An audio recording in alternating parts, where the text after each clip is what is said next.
A lot of content creators think in order to be a good streamer, they have to have the best cameras, lighting, microphones, and top of the line PC hardware. And while knowing what you want is good, let's start working with what you have so that you can get it. Hail to you, my name is Ishka TV. I'm a character streamer on Twitch. I want to welcome you to the beginning of this OBS Studio series I want to call No Stream Deck, No Problem.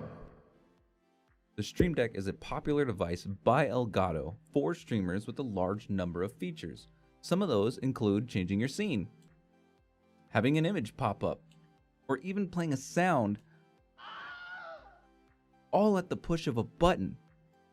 And it's nice to have, but I'm going to show you that you can already do all of that with just your keyboard and the OBS Studio software.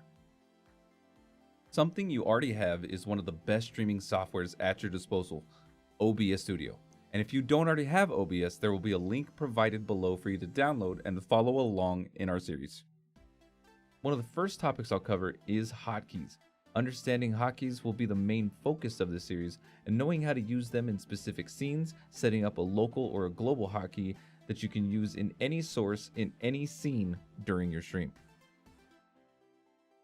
Every scene should have a role. They help viewers follow along with the current focus of your stream. A couple ideas of those scenes can be starting soon, BRB, just chatting or a lobby in between games, a scene to play those games, and a sign-off scene.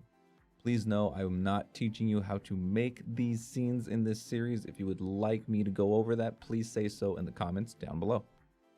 Next, we'll go over sources. Sources can be audible or visual, or even both, and some can be the most defining elements of your stream. Every source you add is something your viewers have a chance to see or hear. Whether you made an amazing play or you missed that clutch shot that could have won you the game, the right source at the right time can really highlight those moments.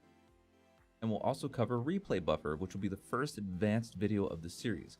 I'll walk you through setting up the Replay Buffer feature, assigning it to a hotkey, and showing you how you can use it in your own videos as an instant replay.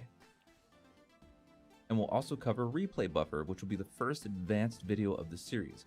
I'll walk you through setting up the Replay Buffer feature, assigning it to a hotkey, and showing you how you can use it in your own videos as an instant replay. If you have any questions, ideas, or requests on the upcoming videos, please leave that in the comments down below. You can also find me on Twitch every Monday, Tuesday, Thursday, Friday morning. Link to that will be in the description as well. Thank you for watching this intro video to a series I can't wait to make, and I hope to see you in our next OBS adventure.